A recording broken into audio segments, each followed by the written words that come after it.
Gold, trusted gold buyers. మీరు తాకట్టు పెట్టిన బంగారాన్ని విడిపించి ఈ రోజు ఉన్న మార్కెట్ ధరకు కొనబడను.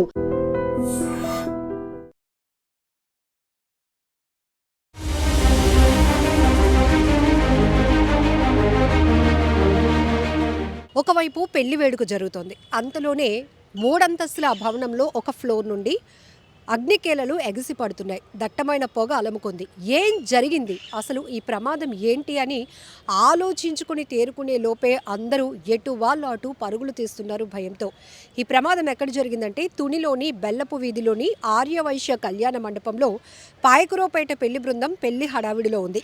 మొత్తం ఈ భవనం 3 అంతస్తులుంటే థర్డ్ ఫ్లోర్లో ఏసీ షార్ట్ సర్క్యూట్ కావటం వల్ల ఒక్కసారిగా మంటలు ఎగసిపడ్డాయి. పూర్తిగా దట్టమైన పొగ అలముకోవటంతో సెకండ్ ఫ్లోర్లో పెళ్లి వేడుకలో అందరూ బిజీగా ఉన్నారు. ఫస్ట్ ఫ్లోర్లో భోజనాలు, ఈ సందడంతా నడుస్తోంది.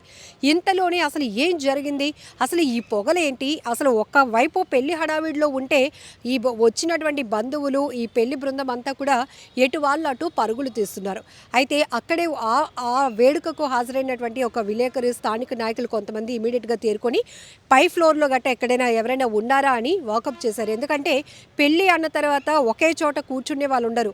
ఒక్కొక్కరు అవసరాల నిమిత్తం సరదాగా రిలాక్స్ అవ్వాలనో, ఇంకొకటి ముచ్చట్లు పెట్టుకోవాలనో ఒక్కొక్కరు ఒక్కొక్క వైపు వెళ్తారు. కాబట్టి ఇది 3 స్టేర్ బిల్డింగ్ కాబట్టి సో ఇక్కడ జరుగుతోంది. ఒకవేళ పై ఫ్లోర్లో నుంచి మంటలు వస్తున్నాయి, పొగలు వస్తున్నాయి, అందులో ఎవరైనా ఉండిపోయారనేటటువంటి ఒక ఆందోళనతో పైకి వెళ్ళి చూసేటప్పటికి ఒక మామగారు అప్పటికి వాష్రూమ్కి వెళ్ళారు అని చెప్పి ఆ బంధువుల్లో ఒకరు చెప్పారు. ఆ మామగారు ఉన్నారు కదా, వాష్రూమ్కి వెళ్ళి వస్తానని పైకి వెళ్ళింది, అయ్యో అందులో చిక్కుకుపోయిందని. ఇంతలోనే అక్కడ ఉన్నటువంటి లోకల్ నాయకులు అలానే ఆ పెళ్ళికి హాజరయ్యారు వీళ్ళు. సో అలానే ఒక విలేకరు స్వామి అనే జర్నలిస్ట్ కూడా ఇమీడియట్గా పొగలు ఎక్కడైతే వస్తున్నాయో, మంటలు వస్తున్నాయో ఆ ఫ్లోర్లోనికి, థర్డ్ ఫ్లోర్లోనికి వెళ్ళి ఆ లోపల మొత్తం కేకలు వేశారు. మామగారు మీరు ఎక్కడున్నారు, ఎందుకంటే పూర్తిగా పొగ అలుముకోవడం వల్ల ఆమె ఎక్కడున్నారో కూడా తెలియదు. ఆవిడ లోపల నుంచి వాష్రూమ్ లోపల డోర్ నుంచి నేను ఇక్కడే ఉన్నాను అంటుంది. ఇక్కడ బయట నుంచి ఏం జరుగుతుందో ఆ మామగారికి తెలియలేదు. ఇంతలోనే ఆ వాష్రూమ్ డోర్ మీరు అర్జెంటుగా బయటకు రండి, ఇలా జరిగింది అనగానే ఆమెను తీసుకొచ్చి ఆ పొగల్లోనే వాళ్ళు ఒక రెస్క్యూ చేసి బయటికి తీసుకొచ్చి ఆమె ప్రాణాలు కాపాడారు. ఇక్కడ చూడండి, చిన్నపాటి నిర్లక్ష్యం ప్రమాదం చిన్నదే కావచ్చు, కాస్త ఆలస్యం అయితే పెద్ద ప్రమాదానికి దారి తీసేది. ఇమీడియట్గా అక్కడ అగ్నిమాపక సిబ్బందికి, లోకల్ పోలీసులకు ఇన్ఫర్మేషన్ ఇవ్వడం వల్ల అగ్నిమాపక సిబ్బంది కూడా అక్కడికి చేరుకొని ఆ మంటలు ఎక్కడ చెలరేగుతున్నాయో గమనించి ఆ ఏసీ షార్ట్ సర్క్యూట్ వల్ల ఈ ప్రమాదం జరిగిందని, ఆల్రెడీ కొంత ఫర్నిచర్ అది ఉంటుంది కాబట్టి పూర్తిగా ఈ అగ్నికీలలు ఇంకాస్త ఎక్కువ అవ్వకుండా ముందు ఆ అగ్నిని, ఆ ఫైర్ని కంట్రోల్ చేసి ఆ తర్వాత పొగను మొత్తంగా వెంటిలేషన్ ఇచ్చి మొత్తం డోర్స్ అన్నీ ఓపెన్ చేసి ఆ పొగనంతా కూడా బయటకు పంపించినాక అప్పుడు అందరూ ఊపిరి పీల్చుకున్నారు. ఒక రకంగా చెప్పాలంటే ఇట్లాంటి ప్రమాదాలు జరిగినప్పుడు ఇంట్లో కానీ షాపుల్లో కానీ కొద్దిమందే ఉంటారు. కానీ ఇది పెళ్లి వేడుక, ఎంతమంది ఉంటారో కూడా మనం అంచనా వేసుకోవచ్చు. అలాంటి చోట ఇలాంటి ప్రమాదాలు జరిగితే దేవుడు దయ వల్ల ఎలాంటి క్యాజువాలిటీస్ లేవు, కానీ కొంత ఆస్తి నష్టం జరిగిందని అయితే చెప్తున్నారు.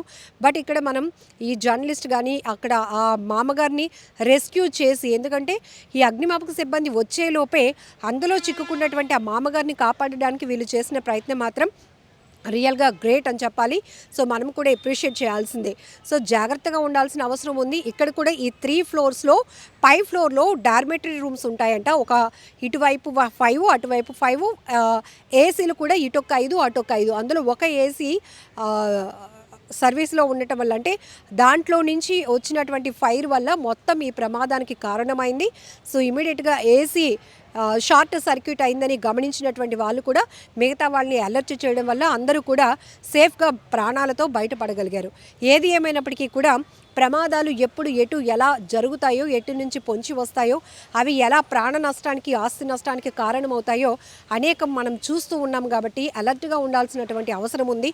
సో ఇక్కడ కూడా ఎవరో, అంటే ఇప్పుడు పోలీస్ డిపార్ట్మెంట్ కానీ ఫైర్ డిపార్ట్మెంట్ కానీ వచ్చే లోపు ఎవరో ఒకరు కొంత ఇనిషియేట్ తీసుకోకపోతే మాత్రం ఆ మామగారి ప్రాణాలు ఎంత రిస్క్లో పడేవో మనం అర్థం చేసుకోవచ్చు. ఆమె వయసు కూడా అంత సహకరించింది. ఎందుకంటే అలాంటి పొగకి మనమే ఊపిరి ఆడలేనటువంటి పరిస్థితి, ఉక్కిరిబిక్కిరి అయిపోతూ ఉంటాం.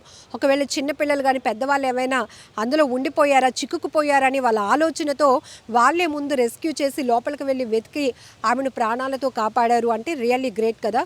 సో ఇలాంటి ఘటనలపైన మనం కూడా అప్రమత్తంగా ఉందాం. ఎందుకంటే సిలిండర్లు రెగ్యులర్గా మనం వంట చేస్తున్నాం, అలాంటి ప్రమాదం జరగలేనప్పుడు ఒకేసారి ఎందుకు జరుగుతాయి? ఇట్లాంటి డౌట్స్ చాలామందికి ఉంటాయి. కొన్నిసార్లు మనం గమనించుకోం, రెగ్యులర్గా మనం చేస్తున్న పనులే కదా, ఇప్పుడే మన ఇంట్లోనే ఎందుకు ప్రమాదం జరుగుతుంది అని అనుకోవడం చాలా పొరపాటు. సో మీరు మొన్న వైజాగ్లో కూడా చూశారు కదా, ఒక ఇంట్లో ఆమె పూరి తీర్థయాత్రకు వెళ్ళారు, లాక్ చేసుకొని వెళ్ళిపోయారు. ఆబ్వియస్లీ మనకు తెలుసు ఊర్లో వెళ్తే తాళాలు వేసుకొని వెళ్తామని. సో అలాంటి ఇంట్లో నుంచి గ్యాస్ విపరీతంగా స్మెల్ రావటం వల్ల అపార్ట్మెంట్ అంతా కూడా వణికిపోయింది. మొత్తం అందరూ పరుగులు పెట్టారు. అలాంటి పరిస్థితిలో ఫైర్ డిపార్ట్మెంట్కి ఇన్ఫర్మేషన్ ఇవ్వడంతో వాళ్ళు వచ్చి ఆ డోర్స్ లాక్ని బ్రేక్ చేసి కిటికీల అద్దాలు పగలగొట్టి ఆ లోపల నుంచి వచ్చిన గ్యాస్ స్మెల్ ఏదైతే ఉందో, ఆ గ్యాస్ లీకేజ్ ఉందో దాన్ని మొత్తం కూడా డీవియేట్ అయ్యేలాగా వాళ్ళు ప్లాన్ చేయడం వల్ల అపార్ట్మెంట్లో ఉన్న వాళ్ళందరూ కూడా ఊపిరి పీల్చుకున్న పరిస్థితి. బట్ ఏది ఏమైనప్పటికీ చాలా జాగ్రత్తగా ఉండాల్సినటువంటి అవసరం ఉంది. సో తునిలో జరిగిన ఈ అగ్ని ప్రమాదం ఒక్కసారిగా అందరినీ కొద్ది నిమిషాల పాటు చాలా టెన్షన్ పెట్టిందనే చెప్పాలి. ఎందుకంటే ఒక పెళ్లి వేడుకకు ఎంత హడావిడిగా ఎంత సందడిగా ఉంటుందో మనకు తెలుసు. అలాంటి చోట చిన్న ప్రమాదమైనా కూడా ఊహించని నష్టం జరిగితే మాత్రం చాలా బాధపడాల్సినటువంటి పరిస్థితి. బట్ ఇక్కడ మాత్రం థ్యాంక్ గాడ్ ఎలాంటి ప్రమాదం జరగలేదు. ఆ మామగారిని కూడా సేఫ్గా రక్షించి ఆమె ప్రాణాలు కాపాడారు. నిజంగా ప్రస్తుతం ఉన్నటువంటి సమాజం దేనికి ప్రయారిటీ ఇస్తుంది? ఆర్థిక సంబంధాల చుట్టూ మాత్రమే తిరుగుతుంది. మళ్ళీ ఎన్నికలంగానే చాలా విరక్తి కలుగుతాం. మంచి అనిపిస్తుంది కదా, లేడీస్ కూడా ఛాలెంజింగ్ జాబ్స్ చేసినప్పుడు చాలా బాగుంటది. ట్రాఫిక్ అసిస్టెంట్స్ గా నియమించిన ట్రాన్స్జెండర్స్ అందరితో సాల్యూట్ చేయించుకుంటున్నారు. ఫుడ్ డెలివరీ ఇవ్వటానికి వెళ్ళినటువంటి డెలివరీ బాయ్ అనిల్ పై కళ్ళ ముందు